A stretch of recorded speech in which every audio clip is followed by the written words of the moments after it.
Welcome to the Rambling Network, where every voice has a story and every story goes off script. From the unfiltered laps of the Rambling Alcoholics podcast to deep dives into film with Rambling Cinema, step into the action with our live shows, the Ramble Hour, Whittier Fight Club, and our take on the Oscars. And if you're ready to go deeper, unlock exclusive content on Patreon with Ramble Pregame, La Concha, Whiskey Untitled, and Ramble-spiracy. No rules, no limits, just pure conversation. This is the Rambling Network. New week, new episode of the Rambling Alcoholics podcast dropping soon. We've got brand new segments like Professor Penny's Corner and What Would Penny Do? Plus the classics, Ramble fan questions, and the infamous King Mexico questions. Expect chaos, fuckery, and some real worldly discussions mixed in like only we can do it. And don't forget, tune in to the Ramble Hour live on YouTube this week. Let's get ready to ramble the fuck on. In a world obsessed with reboots and remakes, this isn't that. This isn't a reboot. This isn't a remake. This is a redux. A fresh take, new energy, same passion for everything geek, from comics to chaos, from movies to madness. Geek in, geek out. The podcast is coming soon. Stay. And now, our feature presentation.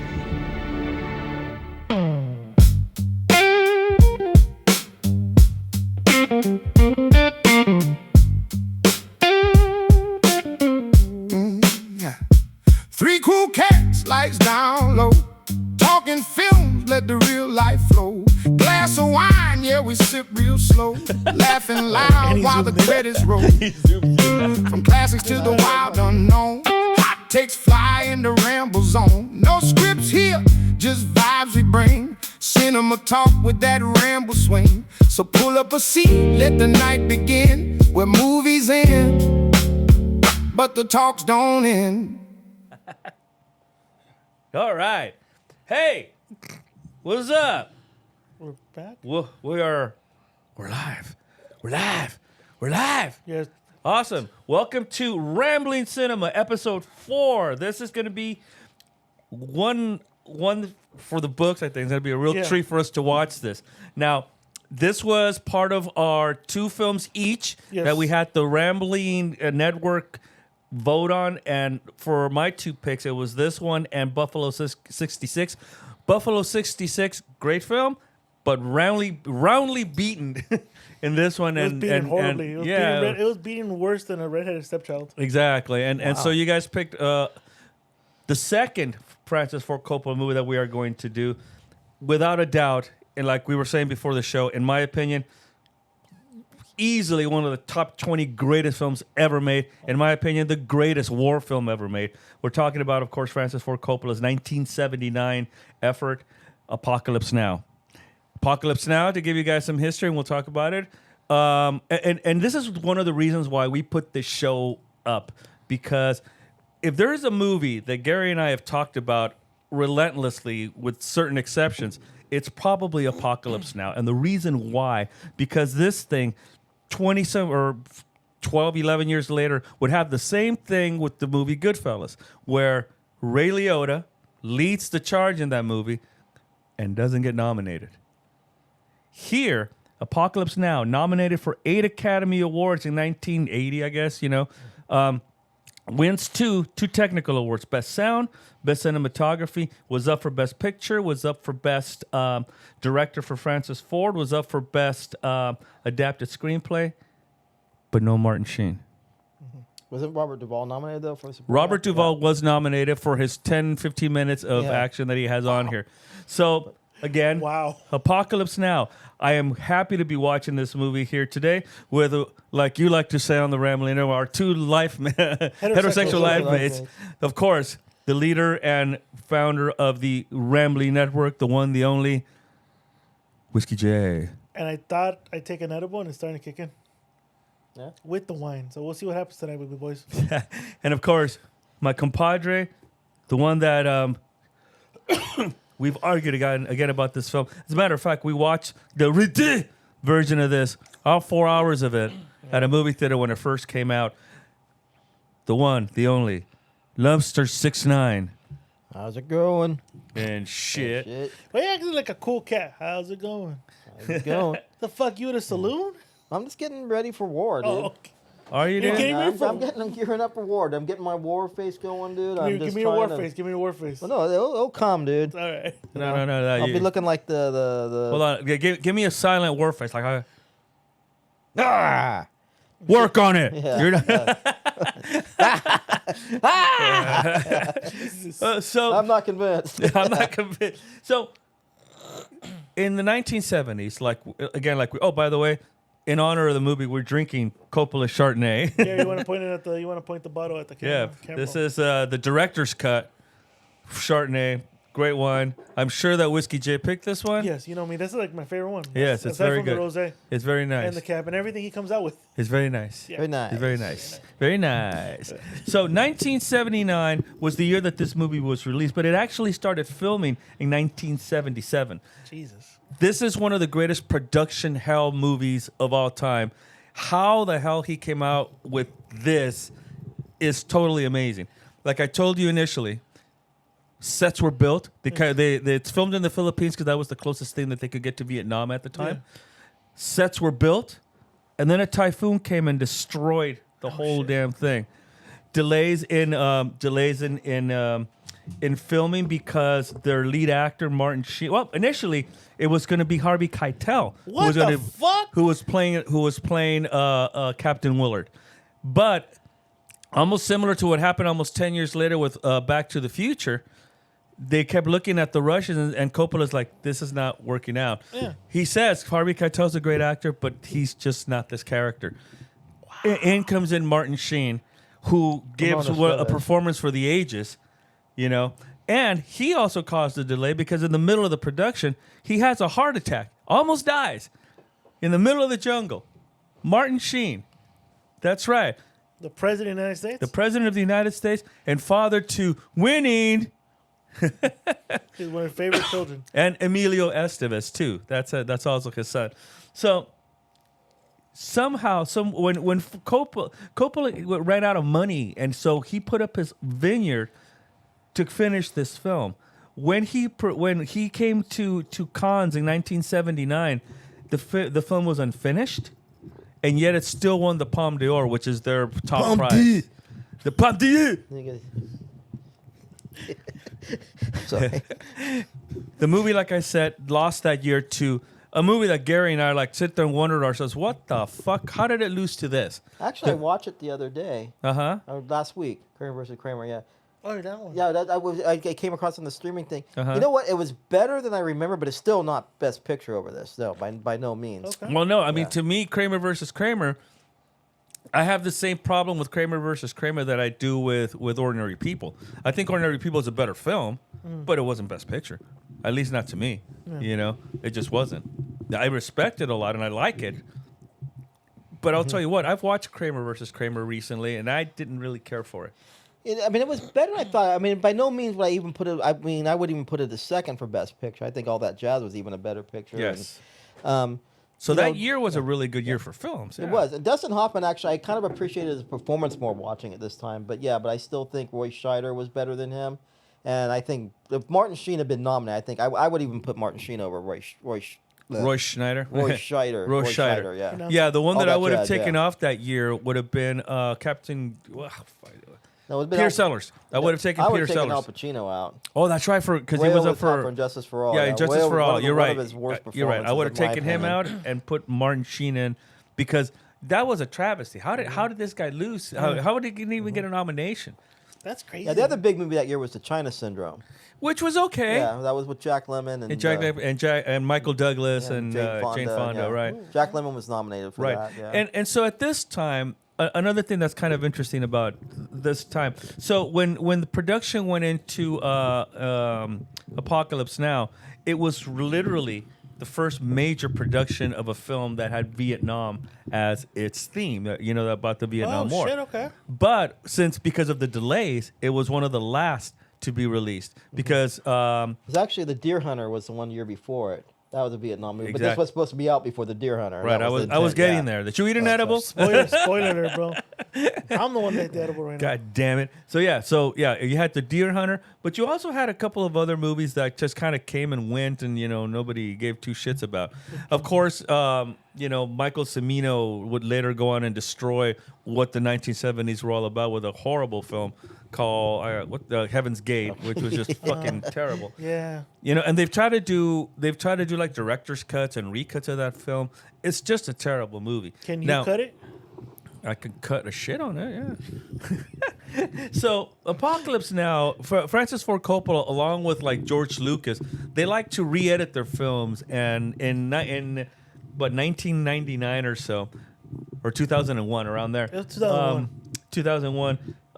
Coppola recut this and added scenes. He added about 45 more minutes, making the film almost 4 hours long. Gary and I went to go see it. Did we think it was better? Not necessarily. I thought it was good to watch how the film was kind of supposed to look like. But at the same time, I was like, I prefer the original cut that we're about to watch. Yeah. The other one, was like almost 4 hours. This one's like ticks in under 3 hours. But so this episode 4 might be our longest episode then, and also most epic episode. Yeah, so far, but. This to movie, start off, I'm saying to start off, right, we're 4 episodes in, we'll mark as our longest episode and the epic episode because of the movie. So before we start, we've all seen this movie, and again, it's to me, like we do deep dives and stuff, and that's how we get all this information, of course. But I love reading reviews. I love reading reviews. I love particularly going on Rotten Tomatoes because they got reviews from the 70s when the movie came out, and as much as we consider it a masterpiece today, there were people that gave it a bad. They're like, "Oh, what is this? It's a jumbled mess. It's this," and to me, it's like you're missing the point. You're totally missing the point of what this film is. What are your thoughts initially before we watch this, Gary? Yeah, I mean, I've read some of the criticisms of it. I don't see the criticisms of it. For me, it's the perfect war movie. I mean, I think so too. And I think maybe that's what the problem with it was. Maybe people were so used to those gung ho, war John movies. Wayne Where crap, everybody's a hero. Everybody, and this one, I mean, there are no heroes in this movie really. Nope. And it surely shows you how what war really is. I mean, how it can destroy a man's soul. I mean. Right. You assume that these people were all good people at one time, but they're losing their fucking minds being exposed to this shit for such long periods of time. So basically, we're gonna see, and they're gonna see, is a transition into madness because of war. Mm-hmm. And basically, they're all playing young men. They're not playing guys in their 30s. These guys are like 16 years old going into it. But real quick, so the criticism here is because, like you just pointed out, this movie was filmed first before anybody else, but was released last. Right. So would the criticism be based on the other predecessors that came before it? Even though this would have been the marker for anybody. Like you want to make a Vietnam movie, top this. The criticism was always with Coppola. Yeah, they always thought that he was kind of a grandiose and self-indulgent kind of director. I don't think so. I think Coppola was one of those guys that was truly a visionary, and really, I mean Spielberg and Lucas and anybody else from that era all say that Coppola pushed the envelope, made that era like it was. It's some of the greatest movies you've ever seen. Yeah. Here, what he did is he took this is based on the book, The Hearts of Darkness, by Joseph Conrad, which takes place in the turn of the last century. Yeah, like World War I, right? Yeah, around there. And really what it is, what I've always said it is, it's the river that they're going into, it's a metaphor into madness. It's portrayed war for what it really was, like Gary pointed out. It portrayed war for the horrible experience that it is. Yeah. It's not this fucking John Wayne shit. Let's go get 'em, Pilgrim. It isn't any of that bullshit. It's not meant. The film is not meant to make you feel good. It's meant to make you realize that the only enemy that humans really have are themselves. It's like the old saying, your greatest enemy is yourself. The biggest battle in life is your mind. Like, Yep. Yeah, you're constant. But people forget that. Yeah. And war is always pushed by political leaders in all countries as this grand thing. It's to accomplish a goal and to and they treat it like it's some kind of glorious thing when, realistically, I mean, people die in it. Innocent civilians in standby get killed in it. And then, And before we start the show, you said that they did the whole set, and it was like it's considered one of the chaotic films ever made because of the filming. Yeah, disasters. Did Ben Stiller spoof this by doing Tropic Thunder? I think he did. Because you said that, and I'm like, that sounds like the premise of Tropic Thunder. Yeah, I think he did. Another interesting thing, if you Eleanor Coppola, Francis Ford Coppola's wife, also was filming the behind the scenes on this, and in later years, she made a documentary on the making of. It's called Hearts of Darkness: A Filmmaker's Apocalypse. For our fans out there, I'm a big fan of documentaries. This is probably one of the best that I've seen. It's called, again, Hearts of Darkness: A Filmmaker's Apocalypse. It is the making of. It's a 2-hour documentary on how she was secretly taping Francis Ford Coppola, and he's talking, I feel like shooting myself, and blah, blah, blah. He was going nuts. Going nuts. All right. So, without further ado, starring Marlon Brando, Martin Sheen, Lawrence Fishburne, a 14-year-old Lawrence Fishburne, Frederick Forrest, and a very young, before Han Solo, again, Harrison Ford. Yeah. Which is a staple of all these movies. And don't leave about Mr. Robert Duvall, of course. Yes, of course. The great Bobby D. Hey, Bobby D. Can I throw one little side note? J.D. Sperling, who played Senator Geary in The Godfather Part 2. He appeared like in all kinds of movies. Yeah, that's what I'm saying. Like there's like a who's who, but also guys that did films for other guys. They all like kept it. They all kept the same guys, right, circling around the movies. Of course. Oh, go ahead. I was gonna say my little side note, little story we talk about and laugh about all the time because it is kind of funny. How 10 years later, 1989. Marlon Brando apparently called Francis Ford Coppola and asked him if he still had his sandwich he left on the set of Apocalypse Now. And Coppola, knowing Brando, wasn't sure if he was being serious or joking. Another thing, one last thing that I brought up. So, as amazing as this is going to sound, AFI, of course, has lists of different things. This movie has a shitload of famous movie quotes. The only one that appears on the AFI list of 100 greatest, of course, is the famous Robert Duvall saying, "I love the smell of napalm in the morning." But there's other stuff, the horror. The horror. That's why I said you get the horror. The the horror, he goes, "Do you not like my methods? I don't see any method." There's a lot of great quotes in this movie. All right, so without further ado, 1979. In our opinion, it's probably the greatest war film ever made, Apocalypse Now. And shit. All right. So the first time I watched this on DVD, I watched it with my father. Ironically, this is my father's favorite film. Because of the surround sound? He won't watch fucking Godfather, same make, but he'll watch this. And yeah, so when you hear that, because he had surround sound speakers, you could hear it through the whole... It's really cool. You know what? I gotta rewatch it now with the surround sound I got now too. Then thinking about it. Yep. Because I'd love to hear this shit going through the little big fucking woofer in the back right there. Yeah, this whole movie on surround sound is like amazing. And then I have the speaker that you can disconnect the two, and then it'll sync the movie, so you'll hear the and then the wind in the background. And I was like, oh, you know what? I might go back and rewatch this. It won an Oscar for best sound. So. That makes sense. You gotta watch a movie like that. After you just said that, you're sold.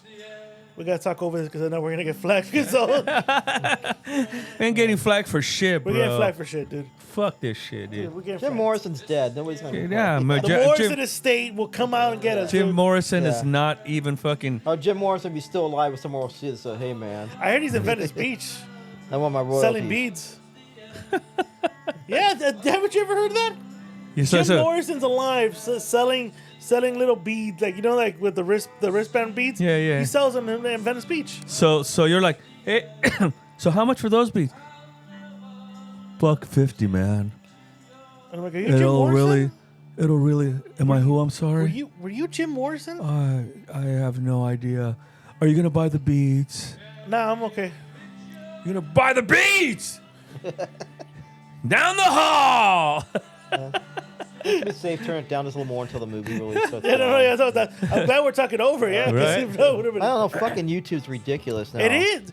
So, and I'm not saying. No, it's funny because on Spotify for podcasts, it'll say you're flagged for using the song, but there's a new option that says you're using it for satire purposes because it's a background. It's not. You're not saying, "Hey, I'm Jim Morrison. Watch my podcast." Yeah. You know? What do you think of this beginning? Beginning's awesome. Yeah. It just sets the whole thing up, right? Yeah. It sets you up to the mind fuck you're about to get into right now. Makes you realize how young Ramona Estevez was back then. Right. That's Martin Sheen, by the way. And just go watch the documentary. He was in his early 30s, I think, right? He was born in 1940, so depending what year this, because this is filmed over 3 or 4 years, Right. So he's anywhere probably from 36 to 38 years old. No shit, really? Yeah. And he's playing like a 16-year-old? No, he's playing a guy he's a captain. Yeah, he's Oh, a okay, captain, okay. yeah. He's a captain. Yeah, Aye, aye, captain. Well, first of all, I want to say the last time I saw this movie was in 2003. Okay? Right, Gary? Aye, aye, captain. Aye, captain. A lot of people don't know that when Charlie Sheen's laying down on that bed, that was Coppola at the hospital after he had the heart attack. Like, this is a great scene right here. He's just filming him in the bed. Yeah, I mean, he's smoking throughout the whole film. I'm sure that didn't help. And drinking, too. Like, Yeah. you know there's a lot of Oh, debauchery. yeah. I mean, he was an alcoholic at this time. And this is how Mr. Lou sleeps. He always sleeps with that fucking pistol next to him. dude. Exactly. That's why I wake up in the morning, dude. Because you know what? When I wake up in the morning, I'm back in the jungle, dude. Jesus. You were dumb? Now you can give it more sound. Okay, hold on, I'll do it right now. Back in the jungle, dude. Captain Willard, dude. In the book, he's Captain Marlowe. He's not Captain Willow. Okay, so he's in a hotel. Looks like in a hotel, right? Yes, sir. Okay. Again, I'm You're gonna supposed to think that he's at the Hanoi Hilton.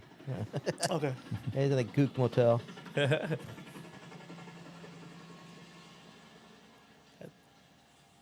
Where are these gooks up to? Oh, yeah. I'm still only in Saigon. Okay. Like the raspy voice. That's right, dude. I people know he is actually drinking whiskey. It's not apple cider. Every time. No, he's not drinking no apple cider. That's what I'm saying. He's not. Do you know what? Look, knowing what you know now in the documentary and what the Charlie Sheen said in the documentary while he went out there, and now it makes you actually look at him going, damn, how much of it's acting, how much of actually it's him actually. Well, that's the surprising thing about why he wasn't even nominated. You know? Well, again, when you look at Goodfellas, who's the lead actor in that movie? It's Ray Liotta. Yeah. He carried the whole thing. Yeah. Yeah, And you're right. He stood his own against an Oscar winner, Joe Pesci, and against Robert De Niro, and he wasn't nominated. That's crazy, yeah. Right? So watching this too, yeah, you're right.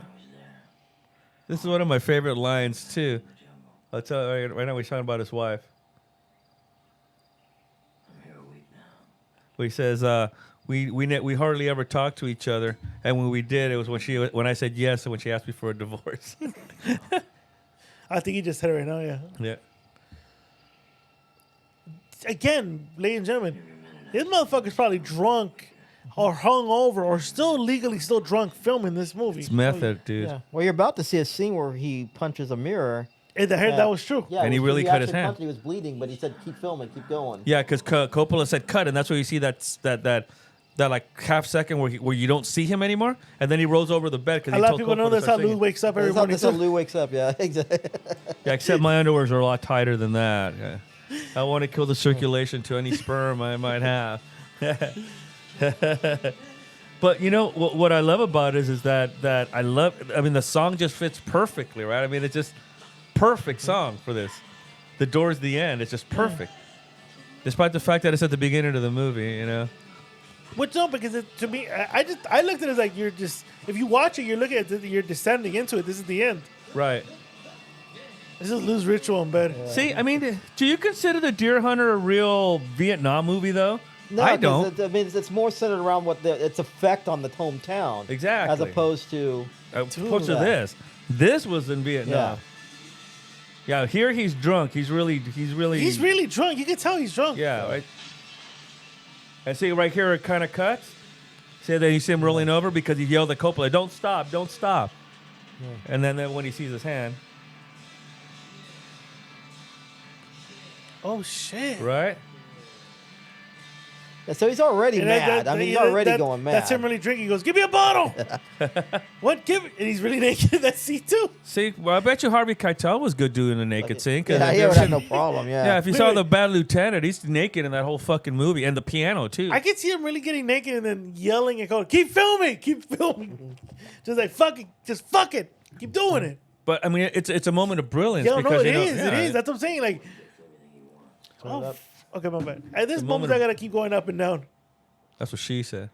Stoops. Stoops. Is this on? I'm here all week. It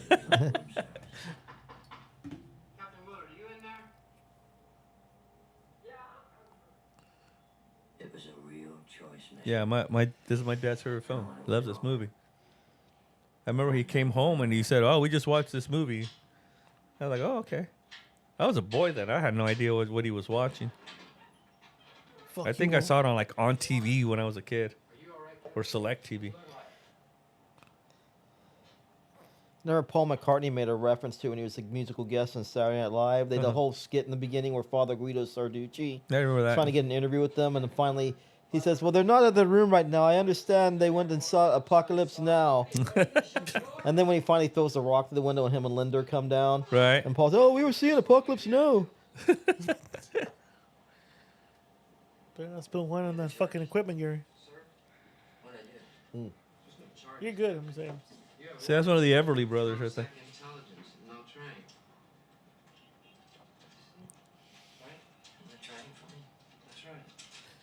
He looks hungover though. Yeah, but he's also burned out. It's like that's I think the brilliance of the movie, because like Gary was saying, he's not a gung ho hero. This guy's been through battles and has done, he's seen some shit. Yeah. And you could see it. He's sitting alone in a room, waiting for a mission.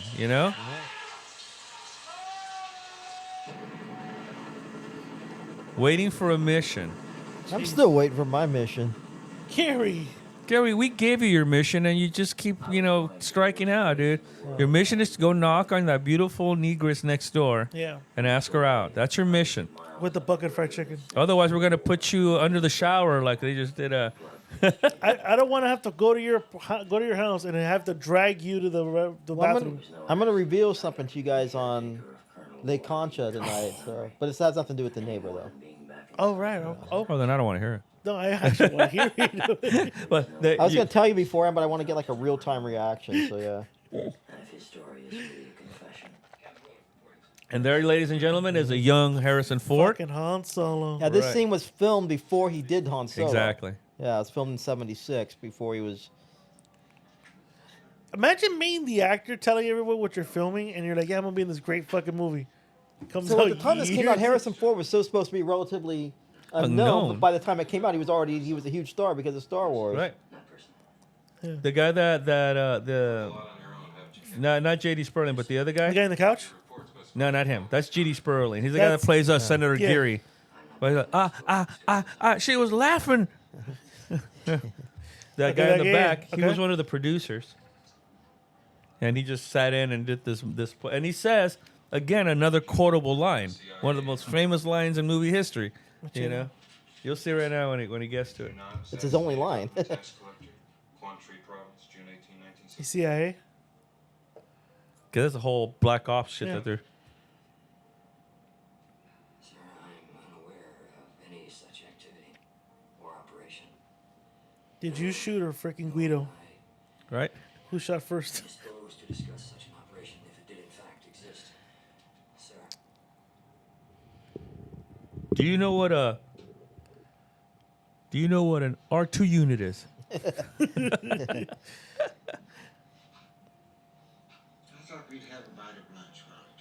Look at here, Corleone.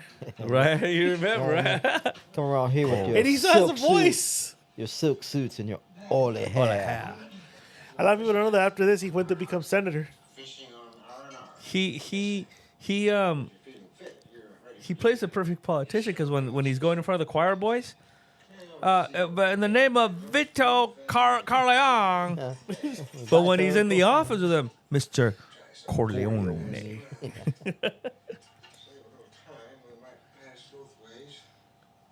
That looks pretty good. That does look good. Does it?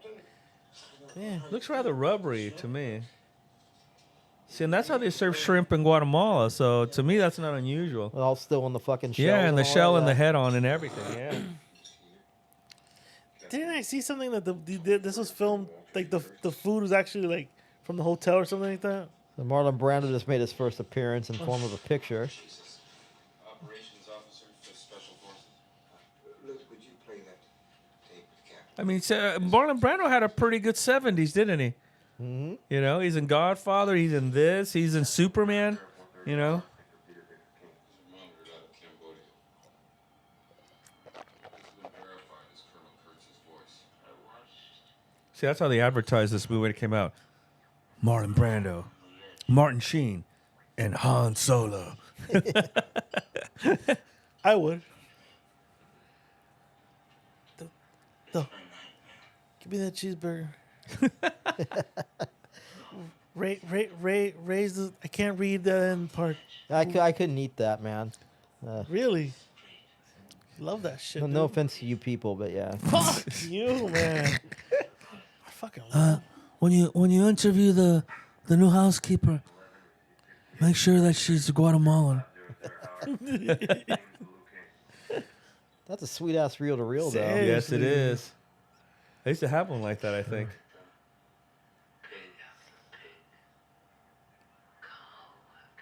See, and I like the way that the steer's just sitting there going, yeah, that's some crazy shit. He's heard. You can tell he's heard some stuff. Guess what you know the deer type. Sorry, my leg was falling asleep, doggy. Come here, perro. Go switch sides. He doesn't want to get raped. Maybe let him out. Yeah. Napalm. Come on, dude. This ain't like Free Willy, dude. Let him out. Don't want captivity, bro. Well, sorry, perro. You're going to have to wait. I don't feel like moving. Hold on. Gary has always show his ass in every episode. Exactly. And you know what I noticed? He wears a specific set of jeans for this show. I know. It accentuates his Maximus glute. Look at he's showing his ass. Huh? Like to show his ass. There's like not You could have one just let the episode. dog be, man. My leg was falling asleep, No, man. I'm not saying don't kick the dog off your lap, but the dog just sitting right there. He's a dog. He jumped down after I moved. Yeah, we get that. That's nobody saying. Back to the movie. Gary, did you do edibles? He did, I think. Did you leave? You're like you sounded like Kiefer Sutherland in A Few Good Men. No, I did not.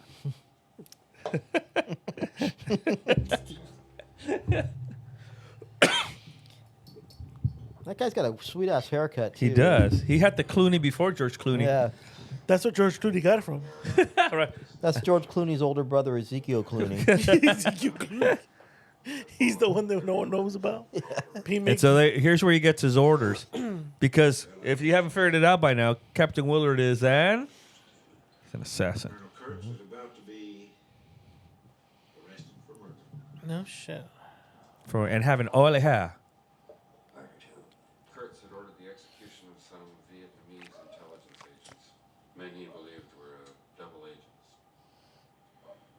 So he took matters into his own hands. See, this was the worst of the mafia. They're sanctioning it.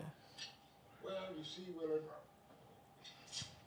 this war, things get Fucked up. confused out there. Power, ideals, dual morality, practical. I see George Clooney go to the hairdresser going, can you get my haircut like that one guy from Apocalypse Now? She's like, what? Yeah, Apocalypse Now. No, wait a minute. He went this. Must be Can you he does those Yeah. Can you I saw Apocalypse Now. because there's a I want that haircut. I'll stay still. Sorry. being irrational. That sounds a little off. Good does not always triumph. Even Senator Gary has a fucking you can tell he like the way he looks away. Almost like that motherfucker's also seen as a fair share of fucked up shit too. Oh yeah. Well, that's the other thing is, I mean, this movie is really very, very excellently acted. Yeah, I mean, 'cause Right. like you could tell he doesn't get comfort having to do this. But he knows it needs to be done. And Yeah. he's talking, but his facial expression, or even giving more of that scene to what the scene is. Yeah. So right here, this man is going to say one of the most famous lines in movie history. And the thing is, I know all these actors, but I really believe they are real military people here. Obviously, it's Your mission is to proceed up the Nung River in Up the Nung Navy River, dude. patrol boat. Even he's Pick uncomfortable. up Colonel Kurtz's path at New Mung Ba. Follow it, learn what you can along the way. His voice just sounds nervous. Find Like, the Colonel, infiltrate his team by See? whatever means available, and terminate the Colonel's command. Oh shit! right here. terminate. Colonel. He's out there operating without any decent restraint, totally beyond the pale of any acceptable human conduct. Right here. And he is still in the field commanding troops. Terminate with extreme prejudice. In other words, you can't fail. This mission does not exist. Say, that's what they told Lee Harvey Oswald at his co-conspirators, dude.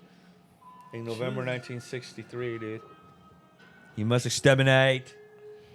It was his brother Bobby who said I'm about to say that. You must exterminate my brother with extreme prejudice. I can get it. You actually do believe each one of them is military. I mean, you believe they're this really meeting watching took- something Yeah, serious yeah. going on. You believe you're watching, you're witnessing a fucking crime happening, conspiracy happening at this moment. Another good little anecdote is that Coppola wanted a more modern, more almost metallic soundtrack. So he went with what you can hear is like electronica. And this was composed by him and his father, Carmine Coppola, who won an Academy Award for Best For The Godfather. yeah, for Godfather Yeah, 2. the score, yeah. Yes, sir. So I remember when he gets his director Oscar, he says, "Thanks for giving my dad an Oscar." Yeah. Yep. And you know what Carmine said? He goes, "Hey, I want to thank Francis. Actually, you should be thanking me because without me, he wouldn't be here." Yeah. After a night of some hard whiskey and some gin, I nailed your mother hard, and you're the result. Exactly. Wow. I went deep that night. And I don't mean philosophically. That's crazy, though. So now you know, so you know his mission. His mission is to find Colonel Kurtz and terminate, kill him. Yeah. Apparently, Colonel Kurtz went nuts. He has a bunch of whatever I call them hippies or whatever you want to call them, but a bunch of followers that he gathered together to. He's basically like a cult leader.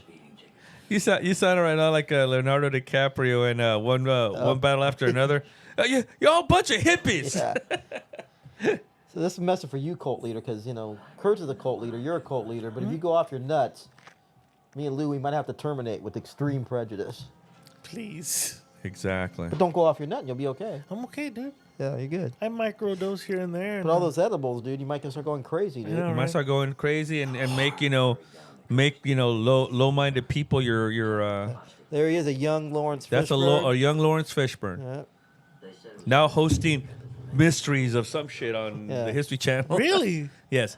That man went on to become a Academy Award nominee for What's Love Got to Do with It. He probably should have won that too. He should have been nominated also too for Boys in the Hood as a supporting actor. That's right. He was the father. He was 14 years old right there. Is he 14? That young? Wow. He was 14. That's right. He was born in '61. So yeah. 14 years old. That's Frederick Forrest, who went on to be nominated for an Academy Award for a movie called The Roads with Bette Midler, which actually wasn't a bad film. It was actually pretty good. I forgot his name. Something Bottoms or something. Yeah, I forgot He's it. some dive bar telling everyone he was in Apocalypse Now. He's dead. Yeah, he died a in couple Bar in years Heaven, back. dude. Yeah. You let me finish.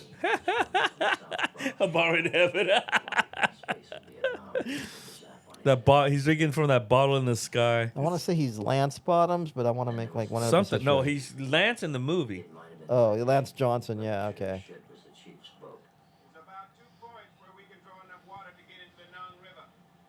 That guy's name is Albert Hall. He appeared in a lot of movies throughout the 80s and 90s. I believe he's still alive. Albert Hall? Yeah. Not the Albert Hall referenced in A Day in the Life. Yeah. So let's see.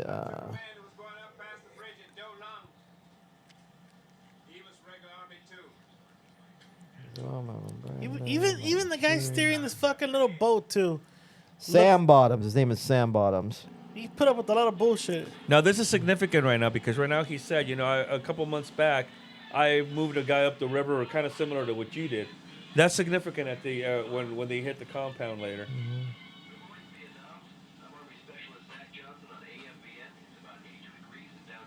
That guy you're hearing right here is the guy that Robin Williams plays in the movie Good Morning Vietnam. Oh shit! Okay. Yeah. The boat driver, Albert Hall, the black guy, he's still alive. Still alive. He's 89 years old. He's at a bar telling everyone, "Hey, I was at Apocalypse Now." The Apocalypse Now. You can tell he's a Sidney Poitier disciple by the way he talks. Yeah.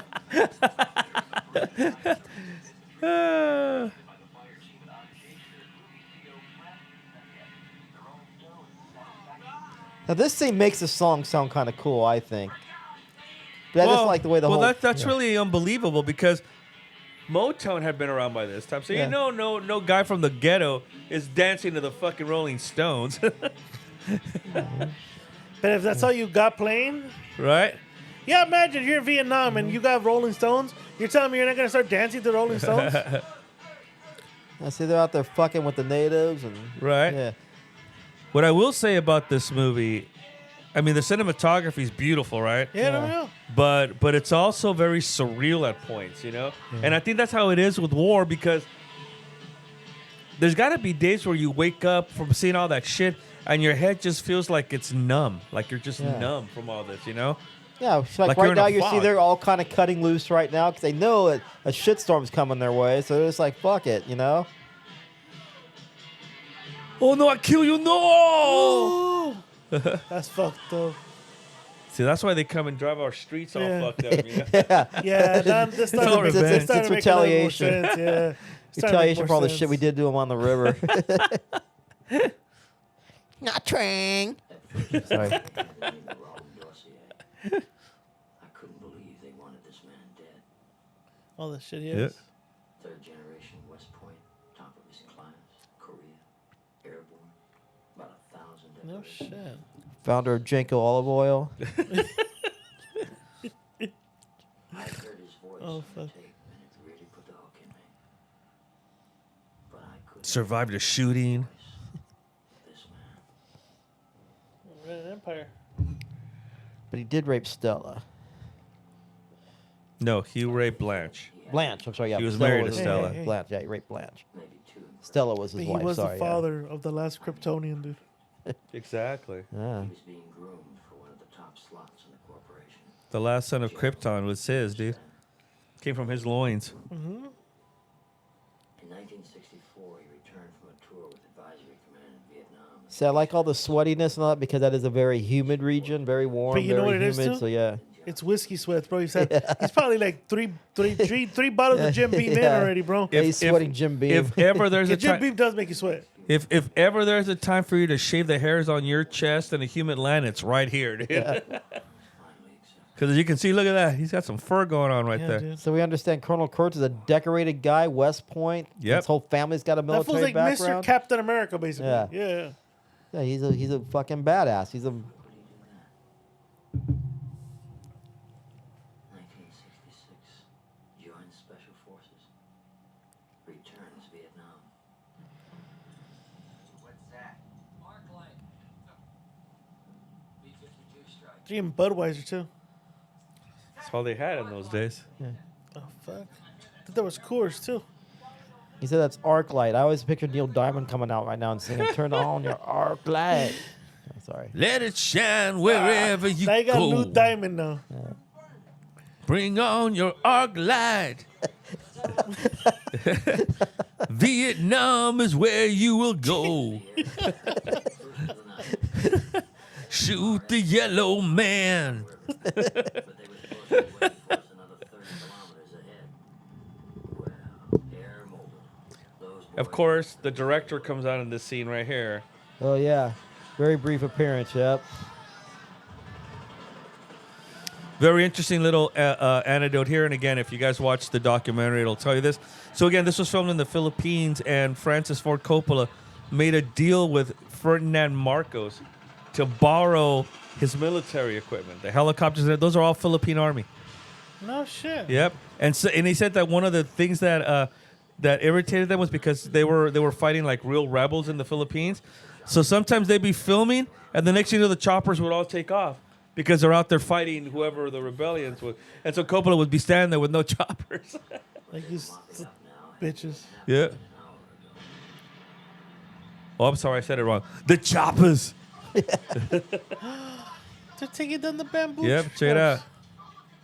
That's the There man. he is. Oh, shit. It's for television. So what the fuck is that obnoxious asshole? Hey, weren't you behind the other camera? Yeah. I'm confused. I'm hungover and confused. I'm confused. I'm You breathing think, heavily. Aside from drinking, aside from the drinking and the smoking, there had to have been some other type of drugs in this movie. Oh, yeah. Oh, yeah. A lot of people in World War II, it started in World War II, they used to come back all fucking addicted to narcotics. No, I'm talking about the actors, bro. Oh, I the know actors, for a okay. fact. Yeah. I'm sorry, I know for a fact. Here's the other Bobby D makes his appearance. Yes. Mr. Robert Duvall, recently departed. Yes, sir. Great actor, right? I mean, he was a phenomenal actor.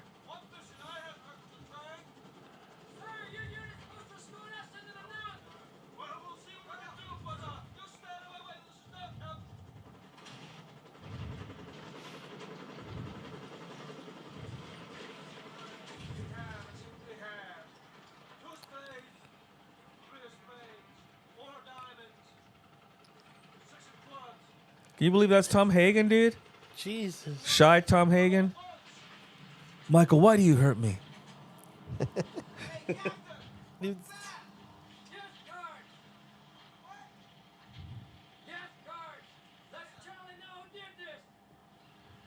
damn. That's right, dude. Charlie, dude. Charlie. Jay, I know you're Jay and, you're my cousin all the way, but you'll always be Charlie to me, dude. Fuck them. I like how they just bomb them. They're literally destroying their lamp, and we're here to help you. Yeah. Okay, we're here to help. That's the crazy thing. You walk into it, then you're, again, great way of basically describing what happened out there. Right. Because he walks into the demolishing this village, and then the next scenes later, they're telling them, "We're here to help you." Even Charlie Sheen. I mean, what the fuck? What the fuck happened here?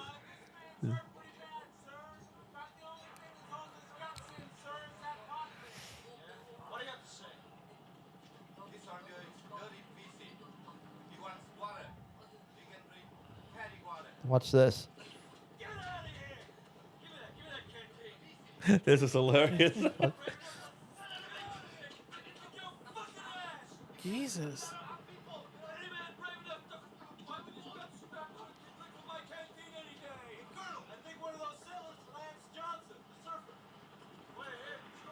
Look at the guy on the floor. So this guy's a surfer buff. The colonel's a surfer buff, and he found out that the guy Sam Bottoms is a world famous surfer back home in the Lance States. Johnson. Lance, yeah.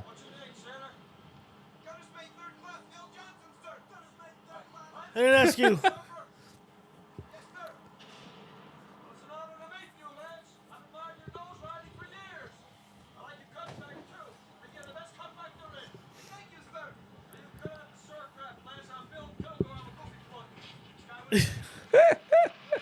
Yo, but why did it have to be a surfer though? It's from California, man. So he's introducing to all the other surfers. Yeah.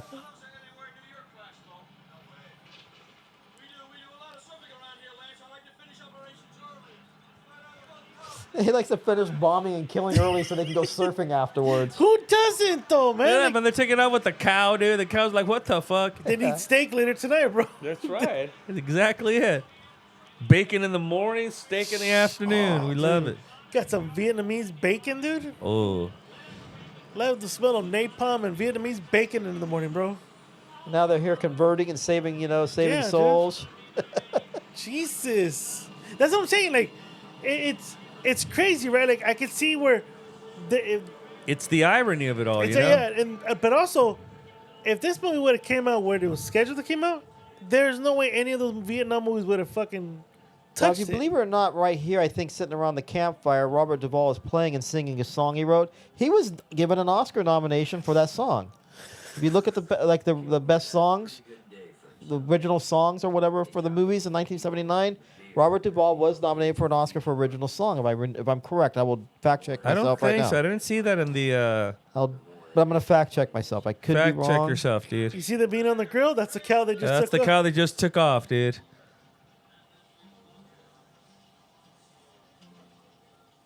Well, he wasn't a bad officer, I guess. He loved his boys, and he felt safe with them.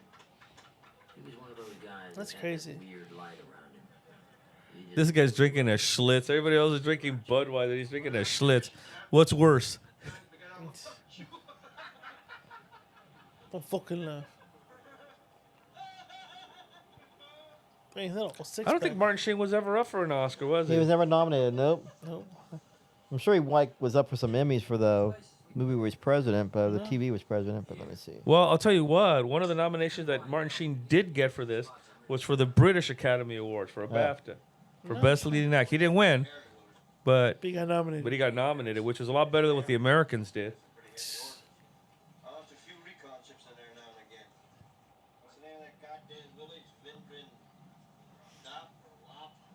Wop. And good names all sound the same. Mike, you know anything about this point it's been in drop? That's a fantastic peak. Peak? About 6 foot. That's an outstanding peak. It's got both a long right and left slide. Okay. The bull section. Okay, no, I was wrong. He was not nominated for an Oscar for his song, but he did write that song that he was briefly playing. Well, why didn't you tell me that before a good peak? There aren't any good peaks in this whole shitty country. It's all goddamn beach break. It's really hairy in there, sir. That's where we lost McDonald. It shot the hell out of us there. That's Charlie's point.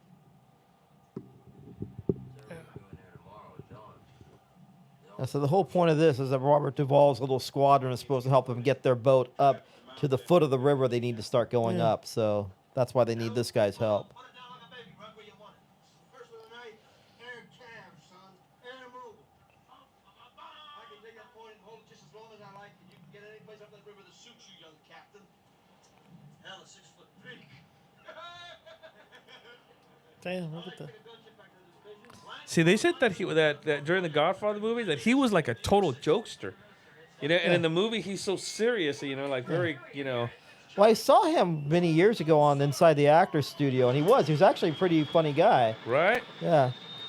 He would be nominated for an Oscar for Surfboards. Best Actor a year after this for The Great Santini, 1980.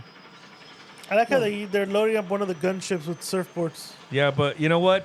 Any other year, Robert Duvall wins that Oscar. Yeah. But that year, he ran up against the other Bobby D. The other Bobby D. Raging yeah. Bull, yeah. That was a powerhouse year for acting, 1980. Uh-huh. It really was. Hey, man. They're lifting the boat and shit. And again, like we keep saying, in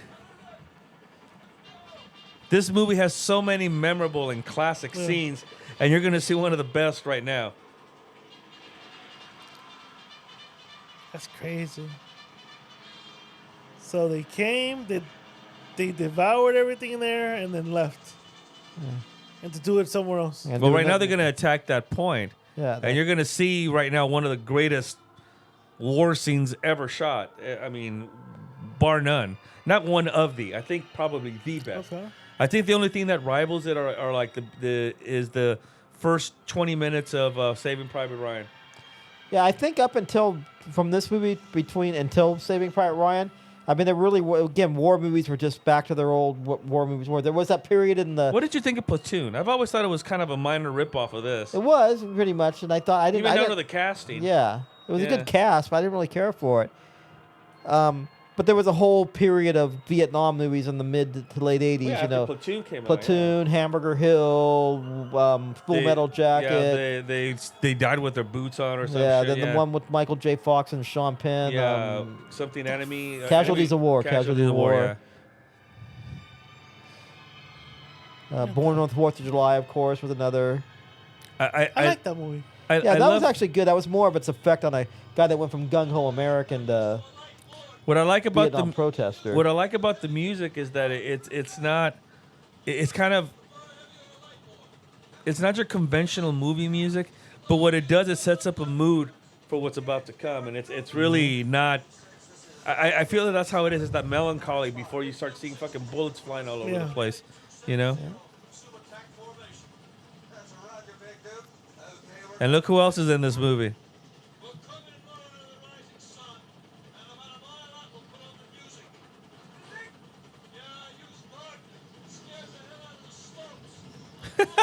Jesus.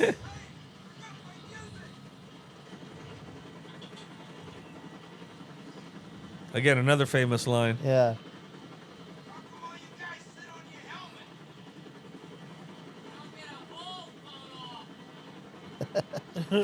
Also, their helmets so they get their balls blown off.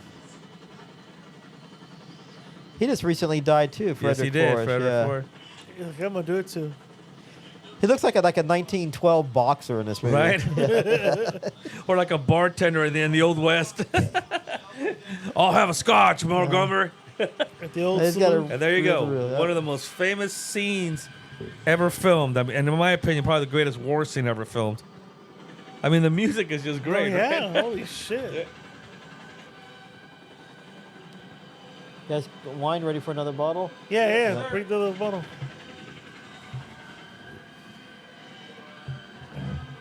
Look at that. Look at that.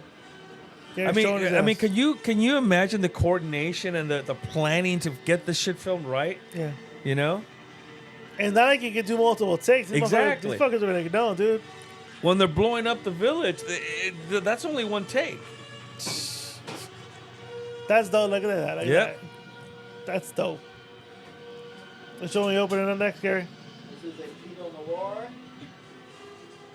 Cherry Blossom Vineyard. Cherry Blossom?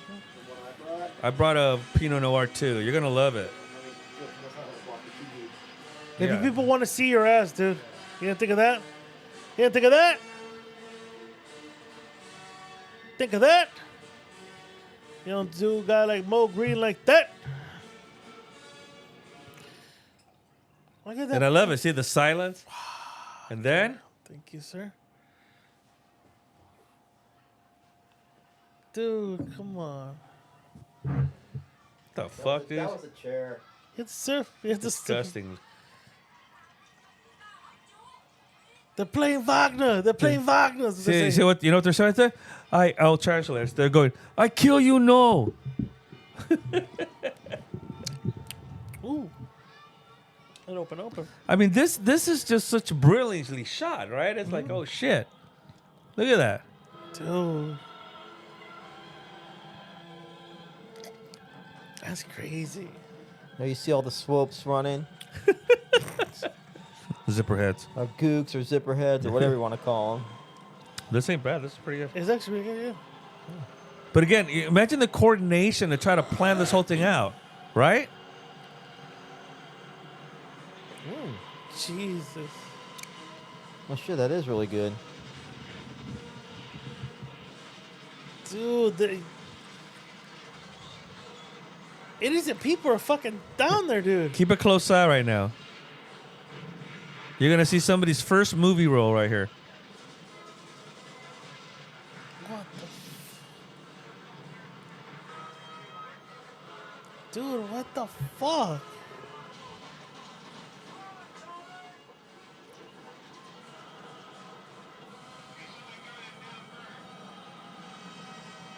Wow. Oh, no. They're really going at it. Right? But I mean, look how it was shot. Look how it was filmed. And isn't that brilliant? No, yeah. Like, what the...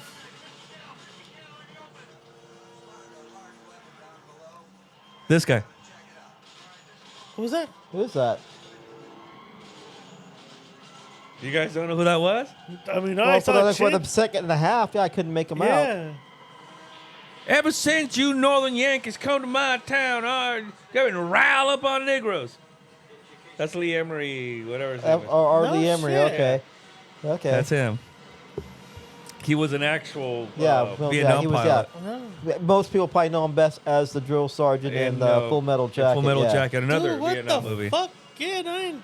Another Vietnam movie that came out in the wake of Platoon. Yeah. So That's what I'm saying. Like, going back to it. Full Metal Jacket sucks after boot camp, though. Yeah, it does. it does. It tries to be so realistic and very Kubrick, but I found it kind of boring afterward. Of course, that movie gave us the famous line, "Me love you long time."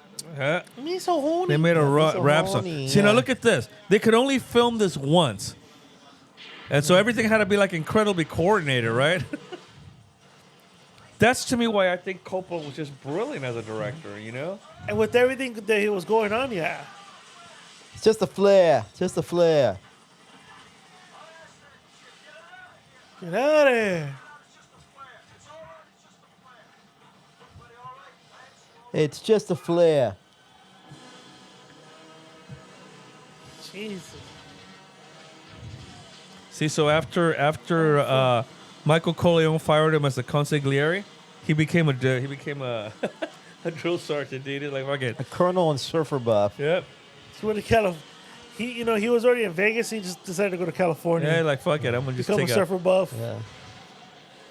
Well, when he sent him out to fucking California to meet with Waltz, dude, people don't show the scene where he actually goes out and does some surfing afterwards. Like, he didn't return to New York immediately to give Mr. Corleone the bad news. He went surfing first. How many kids do you think actually did that? A lot. I'm sure there was a lot. Yeah. Come on, dude. You can't. That's the realization. Well, but especially then. So like, except for maybe like the mid 2000s, but you can't teach this shit. Like, no, kids nowadays are desensitized for the shit that's on right now. But you send the fucking you send the 16-year-old, 17-year-old. They weren't seeing this shit. Yeah. This wasn't on TV. There wasn't movies like this out. Dude, like, these are young men. Yeah. Oh, shit, my bad. Jesus. Oh, my God. Like, Gary, all I can tell you is that the average age in World War II, the average age of the combat soldier was 26. Yeah. In Vietnam, it was 19. Yep. Not 19. And this wasn't even supposed to be our war. We were just there as advisors. Yeah. We got involved in the ground war in 1965. Yep. We were there since 1954 as advisors. Yes, under Eisenhower. Yeah. And Kennedy was very clear. We're not there to fight. That's their war to fight. Well, Kennedy knew the South Vietnamese wanted to fight us. Yep. Look at this shit. Just do a bomb in there, a grenade, yep. oh, fuck.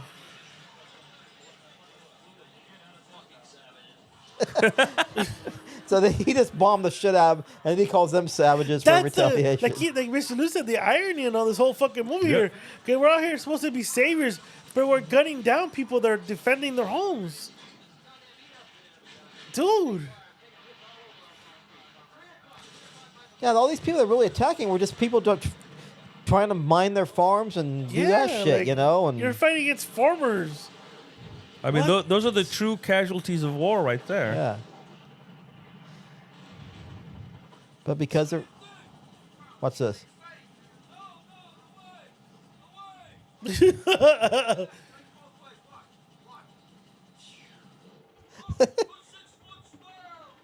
is where it gets really crazy. Wait, how do you justify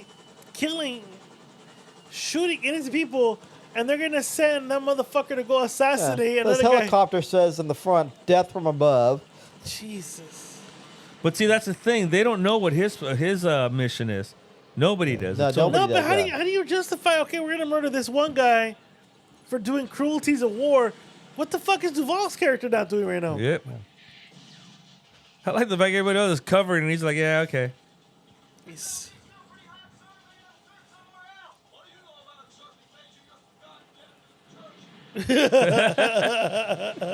Here we come, dead edges.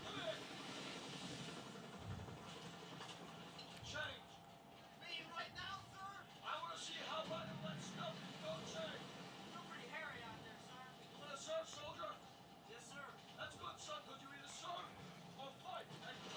That's a good option.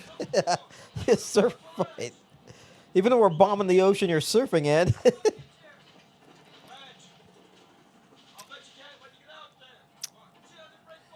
You know what? I think he's a closet homo surfer, dude. I think he likes to see other men shirtless. And there's like any reason to want to see them, like wax their fucking boards is like a sexual thing for him. I ain't fucking thinking about it, man. You could die any minute right now, and you're thinking about surfing. You want to see guys in shorts? Now, there's their boat, so they're both getting dropped There's off. their boat. Their boat. It's a shrimp boat. A shrimping boat. Oh, fucking don't make me with that movie.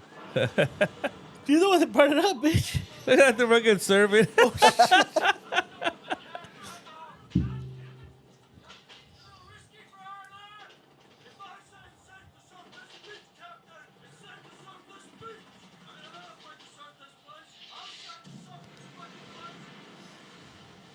Jesus.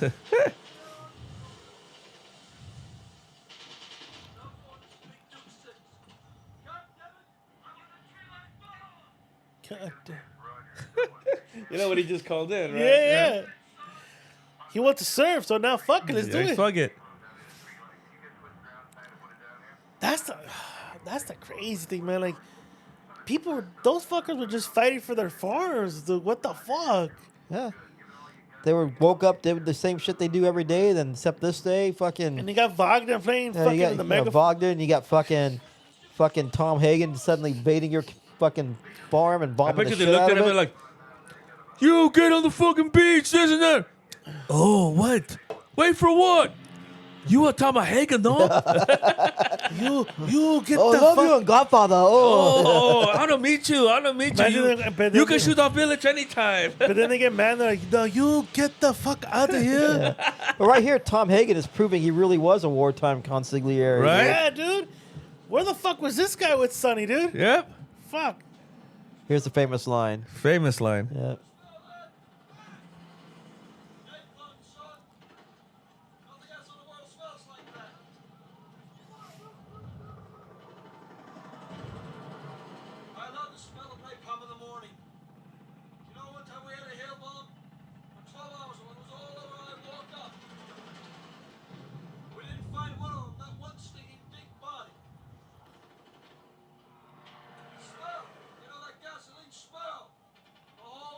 Jesus.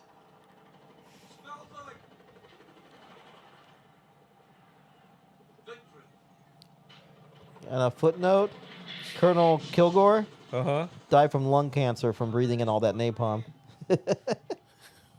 No. Really? I love that line. Someday this war's going to end. And there's like supposed to be a punchline, but there isn't. That's all he says. One day this war's going to end. He looks at him sadly. Like, oh. Dude. So, gentlemen, after watching that scene, what are your thoughts? I mean, overall, the whole movie's like...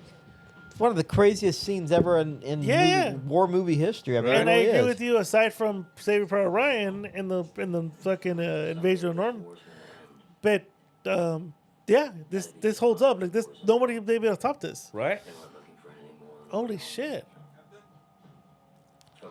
I had an uncle that was a Vietnam vet. He was sent to Vietnam because he had a drug problem, got in trouble with the law a lot. So in 1970, a judge either told him, you're either going to prison or you're going to join the Army. So he joined the Army, and he did go to Vietnam. Wait a minute. He got in trouble in a hometown jam? Yeah. What? So they put a rifle in his hand? Guess so, yeah. Did they send him off to a foreign land? They did. To go and kill the yellow man? They did.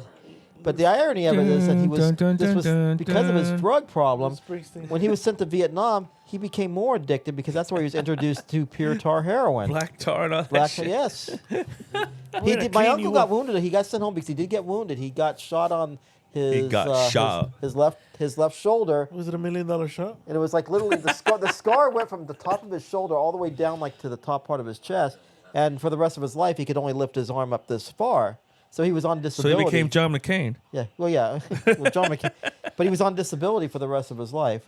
Footnote is my uncle did clean up his act about 20 years later. In the mid-1980s, he did go into the VA's drug rehab program and cleaned up his life. So he did pass away in 2013, though. Did they make him watch this movie a million times over? You know what? I don't know if he ever watched it.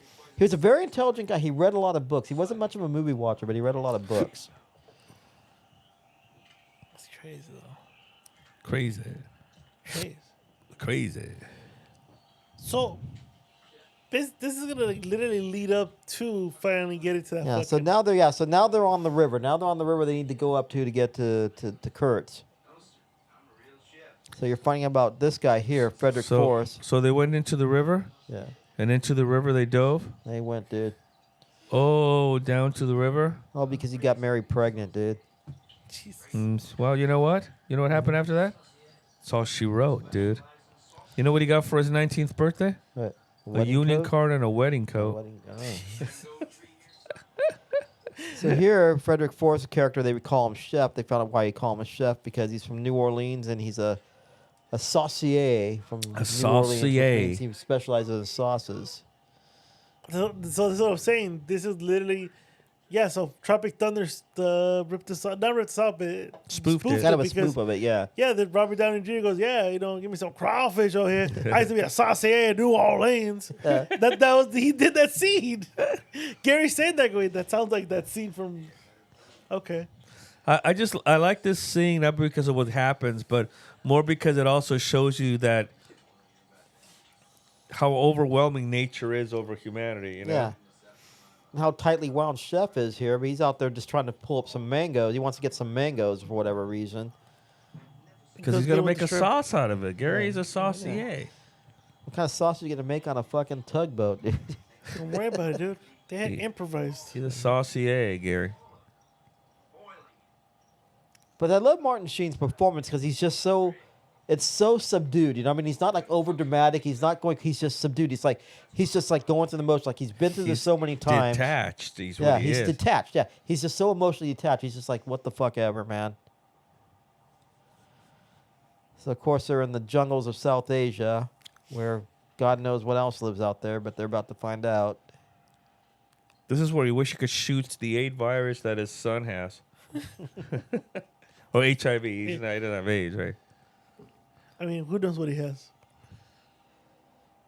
He's got. Or he wants to fuck him in to show him how a man does. He's got vapor or viper blood or something, right? Tiger blood. Tiger blood. That's what he's got. I like he said vapor, then he said viper. I know. I was like vapor. What am I saying? Did you take an edible too? No, but I was sent to Vietnam to go and kill the yellow man. God damn it! You're still in the Bruce Springsteen song. I wrote that song after I watched Platoon, and I was contemplating a song when I was taking a shit. See something moving. Oh. When we watched this at the movie theater, man, I fucking everybody jumped out of their seats. No shit, yeah. I knew it was coming. I remember it was a fucking tiger, dude. They didn't need to worry, dude. It was the Exxon Tiger. Remember the Exxon commercial used to have running with the Exxon Tiger? With those cheesy graphics. Yeah. Jesus.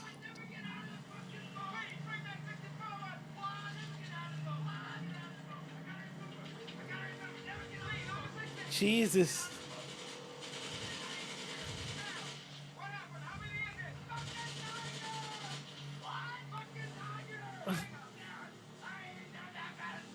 See the surfboard in the back? Yeah. In the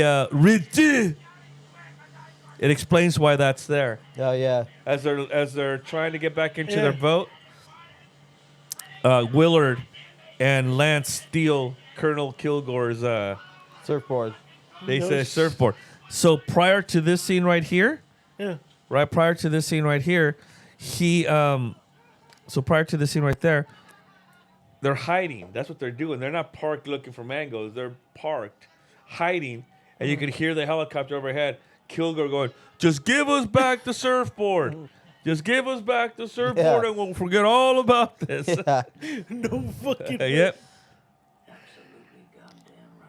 That was a part they only seen like really from the review. I think that should have been kept in the movie. Right? Really? Okay. Yeah. I thought, that was kind of funny. I just give me back my surfboard. Just give us back the surfboard, Lance. He split from the whole fucking program. Okay. How did that happen? It looks beautiful and peaceful, doesn't it? Yeah, but yeah, I know. But Well, the crazy thing, just like in Hawaii, there's still like landmines, like active landmines still, that no one knows about until like even to step. Same thing with Vietnam. Hawaii, I heard, had some U-boats that were there like by Pearl Harbor, like German U-boats that were sunk down, Japanese U-boats. That's how close they got. It's nuts, right? And all of a sudden, when they were down there, they like started. The Japanese saw that there was a leak in the submarine, and were like, "Oh no!" Like this scene here, like, again, like shows you how Coppola's a master at lighting and at this shooting a scene. I mean, it's just brilliant. Like you feel you're that person with the light, reading all this, trying to read this.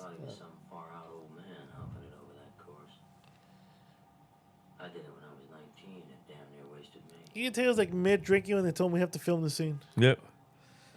Francis Manchester. Okay, we'll look into that after the scene. Okay. After the scene. Here's some Jim Beam. It'll make you feel. It was Coppola that drove him to that heart attack. Right. It was Coppola. I think it was chain smoking those Marlboros and all that drinking. Here, have another cigarette. Here. I got you another box. You're good. Here's some more sound. Huh? Some more sound.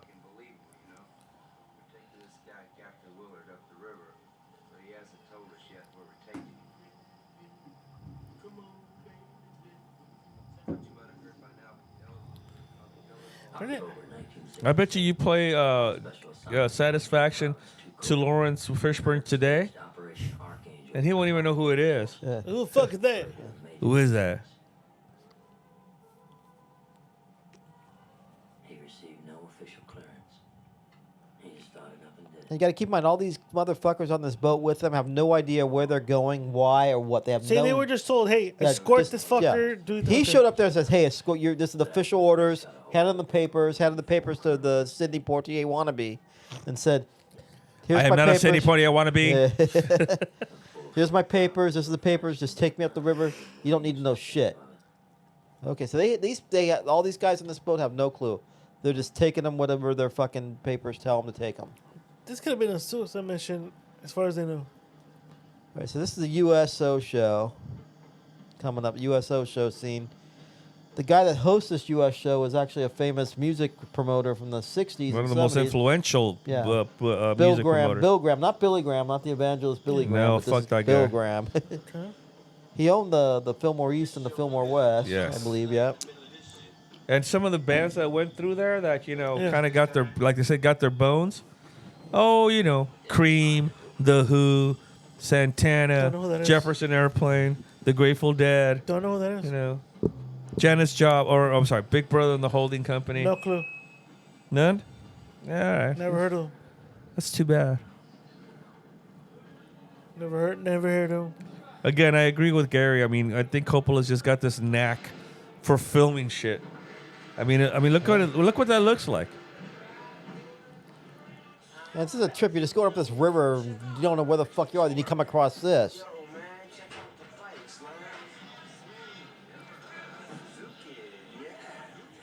Just make sure we're not. Okay, never mind. We're good where we're at.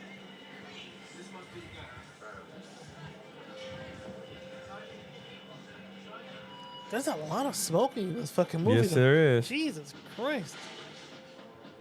Maybe Francis should have sold Marlboro the fucking sponsorship. Like, hey, you guys want to sponsor this movie? Oh, so they're making a stop to get more fuel for their boat. The boat. The shrimp boat. You want a shrimp boat? Don't do that, because the Ramble Army is probably going to pick Forrest Gump somewhere down the line to fucking torture me. No, banned. Yeah, you got to put a disclaimer what movies are banned. Okay, right, sir. Hey, listen, it's a real big night. $8 for that camo. A lot of people don't know that this guy swiped his bottle of Jim Beam. That's why he grabbed him so aggressively in that scene. You know who'd have been good in the role of Willard? Who? Chuck Norris. Chuck Norris would have ended the war with just one fucking flex. Vietnam War. Chuck Norris would have not only found the boat, drove the boat. He would have got it up past Num, and he would have just fucking taken care of it all by himself. And he would have made this a 15-minute movie. Right? Basically. Did he give him? Liquor, dude. Liquor, dude. Like he needs more of that. He does. I don't even know. By this time, Coppola's trying to taper him off booze, but he got the extra to give him that bottle, and then Coppola couldn't take it out because it was a good scene. So they're gonna stick around for the USO show. That's right, dude. Hosted by Playboy, as you can see. Yeah, you see that? You see that bunny in the front? That was Playboy. Oh, what's So that? Playboy even was there for America, dude. They are? So there's Bill Graham. Our current president has bone spurs and couldn't go to this thing, but Playboy was there for the troops, dude. I love it. Yeah, very true. Bob Hope even went. Bob Hope.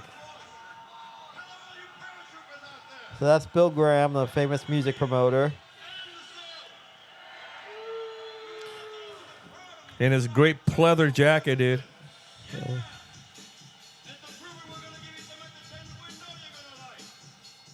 How much were they charging the military for shit like this? And these are like real Playboy playmates, too, yeah. And that is not Clearwater Revival doing this. Yeah.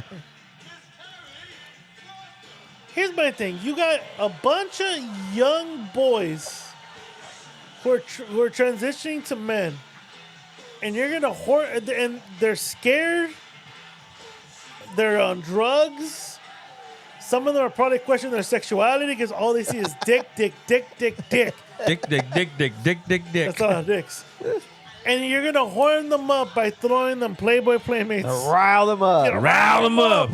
Like, our Vietnam fighters were mild Vietnam fighters. You come here and you rile them up. That's what I'm saying. Can someone explain the logic behind that then? Am I off or am I right? No, you're about to see. Watch how this whole scene goes crazy. Okay. Like I said, I'm watching it like it's brand new because I can't. Again, I started 2003. I started in 03, so. Okay, she's pretty cute.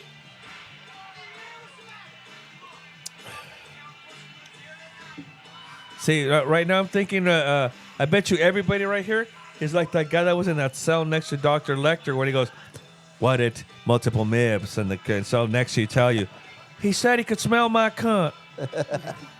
I, however, cannot. Yeah. But I bet you they all could right there, dude. How long do you think they've seen a fucking a woman, dude? Jesus. And see, look at that. You're fucking. That guy's eating rice in the back. He's enjoying the show. Chopsticks, yeah.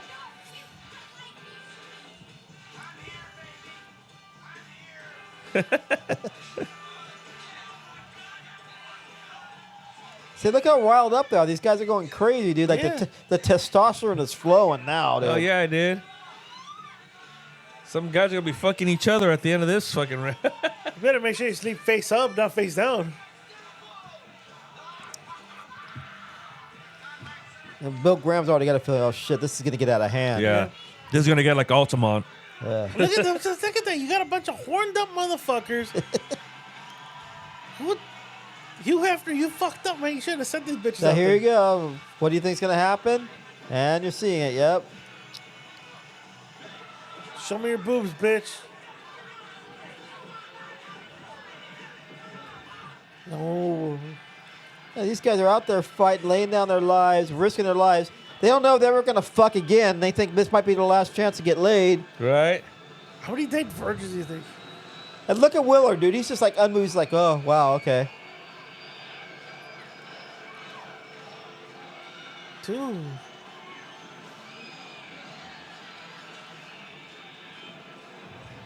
And we're done. He does the Nixon. Right? I'm out of town. I'm out of here. Oh, that shit was hilarious. Does the Nixon. They rushes the playmates onto the helicopter, get the fuck out of Dodge. But see how surreal this whole thing kind of looks, you know? Oh, shit.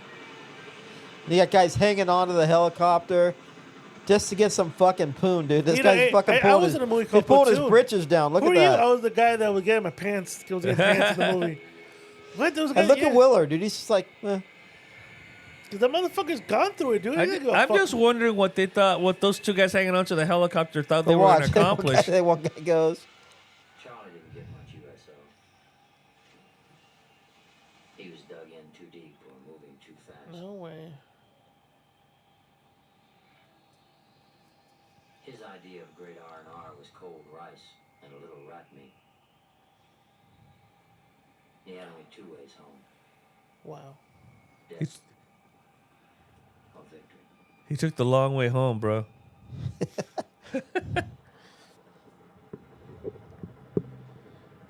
And now they have to clean up their mess.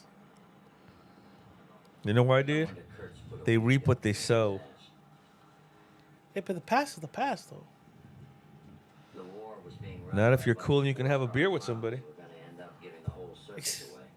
That makes sense. That's another big line right there. The war was won by a bunch of 4-star clowns who were giving the whole circus away. Yep.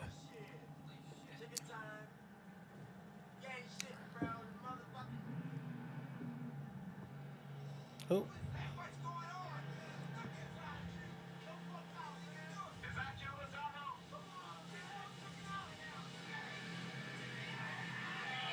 The fuck?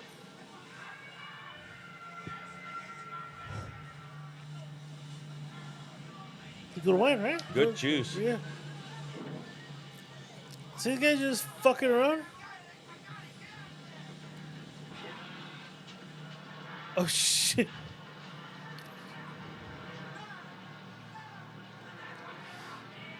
Jesus Christ, dude! Oh fuck!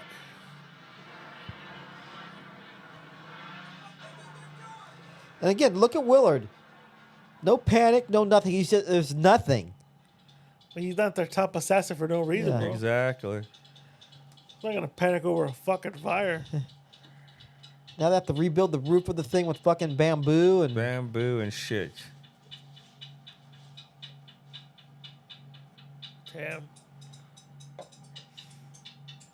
Late summer, autumn, 1968. Damn. Kurtz's patrols in the highlands coming under frequent ambush. The camp started falling apart. Damn.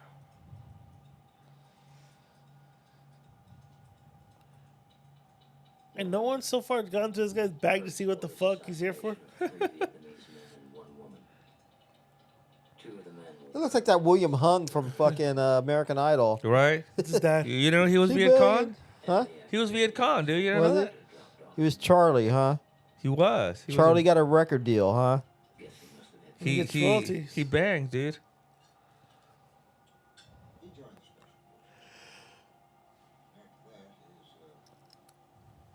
The army tried one last time to bring him back into the fold.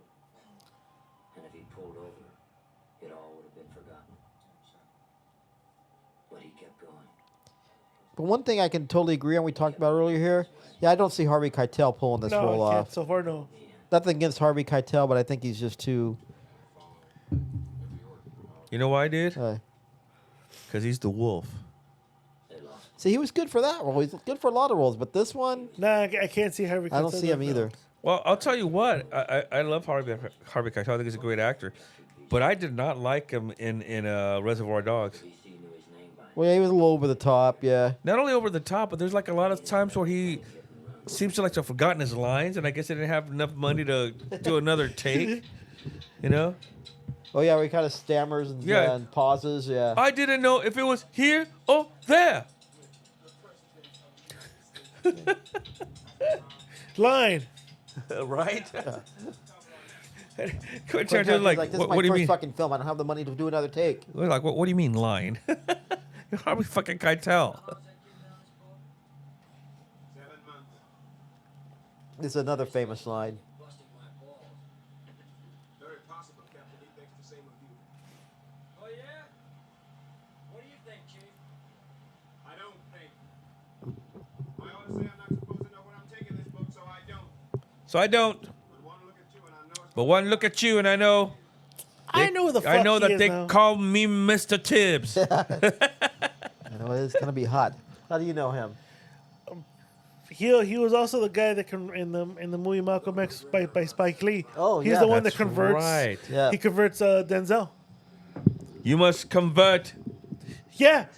And I always found that awkward. Like, how the fuck you a Muslim but sound like you from the fucking roaring 20s right now?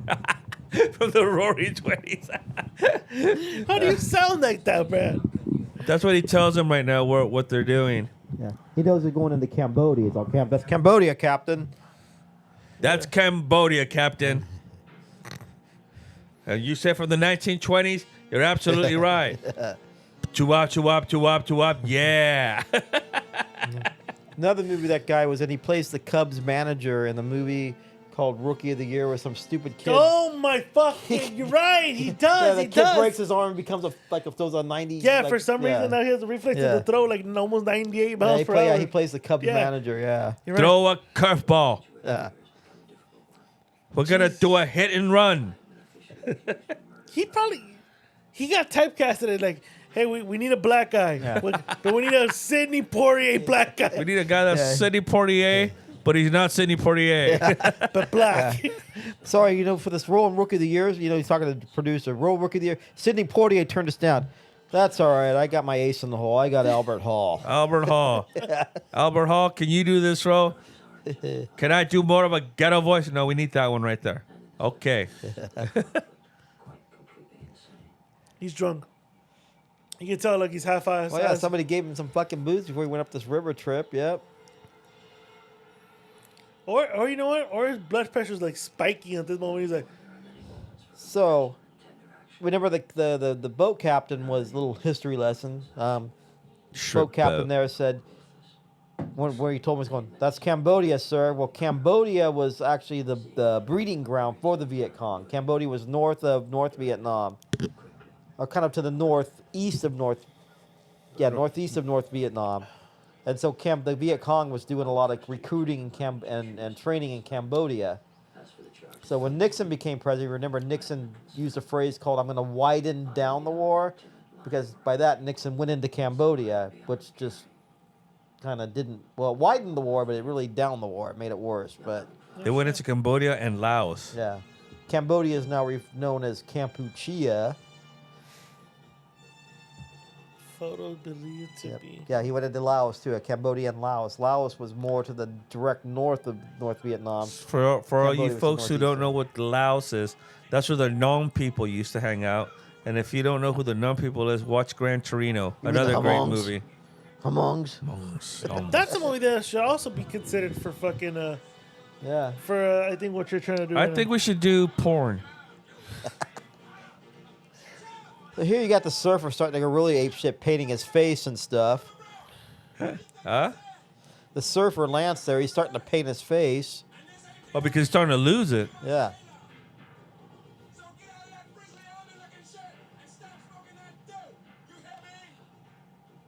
You hear me?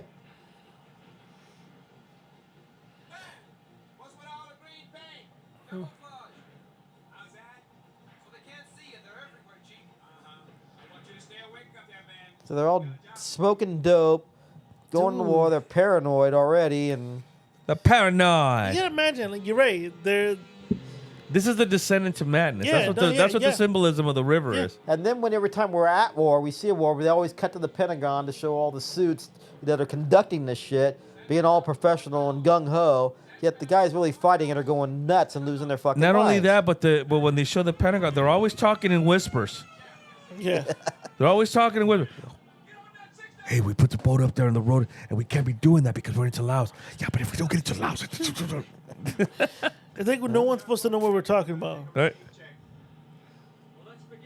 But that's how it is. It's sold by the politicians to the national audience as this gung-ho, pro-America, kick-ass type thing. But nobody, and they don't show you the real people actually being thrust into this. So while we're filming this, the Iran thing is going on right now. And again, almost 70% of the people that they've polled know better. They know that this is a bullshit conflict. Well, yeah, because we've been through it so many times now. Exactly. Now we're at a point to where it seems we like are. it's because it's a publicity stunt. The guy, the fucking files were going to be exposed, and all of a sudden, we need to divert. We need to fucking distract. What do? Let's fucking go bomb a country. Why not? Who picked that one? Because that's good. That's good juice. Well, I brought, the last one. cherry I blossom. mean, the next one's yours. What's it called? It's cherry. I got it at Trader Joe's. What's it called? Cherry blossom. Cherry Pinot Noir. Cherry blossoms. Yeah. I took a picture with my wine app, and it gave it like it said it had really good reviews. So. Did it give it the finger? Yeah. Now here is one of the saddest fucking scenes. Gary, you know why they put they curved that bottom part of the bottle, right? No. So waiters, when they pour.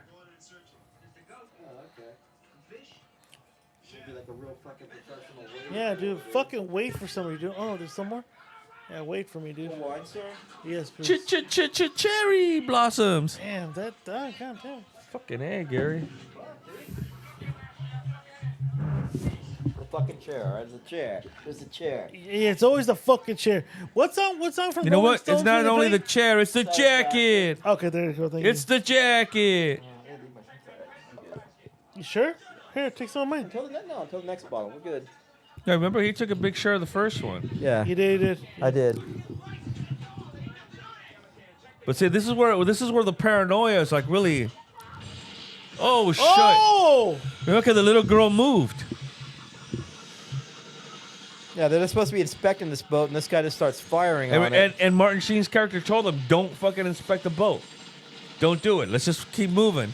And you're about ready to see like one of the most cold-hearted moments of the movie in a few. No, but oh my God, what the?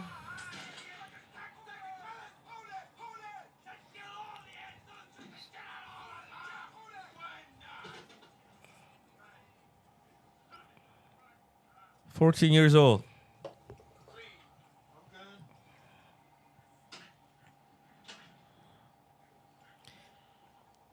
But he's supposed to be older, the character, of course. But of course, like most black guys, you know, he went to school with. When I was in junior high school, the black guys already looked like they were 28. But Look what the little girl was going for. Hello, puppy. And they knew they all fucked up. yeah, This is what I'm saying. Okay, I'm sorry. I gotta pause this. Oh, I can't pause here. This is what I'm saying. God damn. This is what I'm saying here. He's going to go kill somebody that's doing the exact same shit that these motherfuckers and then even the fucking Robert Duvall was doing. exactly. What's the difference here? That's the whole point. But watch this here. Watch this right here. Fuck, bro. So watch Willard here. I killed the dog too. No, the dog's alive. Fuck the dog. Watch this. Look. She's still alive. Bring her on board. We're taking her to an RV. What are you talking about? We're taking her to some friendlies, Captain. She's wounded. She's not dead. The book says Captain. What the fuck, dude? You're even doing it too. Yeah, look what he tells him. Look, he's cracking up. See?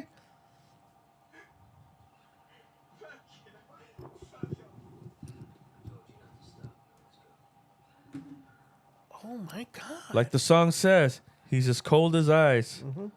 You know why? Why? Because Willard ain't here there to sacrifice his love, dude. That's the whole thing. Dude, what? The boat captain said we're gonna take her to Boat army captain. hospital or whatever. He's a shrimp boat Nope, we captain. have no time. We got no time for jibber jabber. We got to fucking keep going. Jibber We got to keep going. So I'm gonna finish the bitch off. And he just said, and look, it has no fucking nothing. This guy has like no soul. He's just no emotion, no nothing. Well, you know what? Here, this is the intermission. Oh, we got to All right. So disc too. Okay. So do you always So want to take an you all intermission, get or to we see just my pop in the ass right second now one? as I change discs. No, so this point right here, I'm gonna look at the camera. This point right here is an intermission. So for you guys, and this is kind of like an old school rambling. For you guys, a couple seconds. For us, probably a couple minutes while we stretch out a little bit. Thank you, Gary, for showing yourself.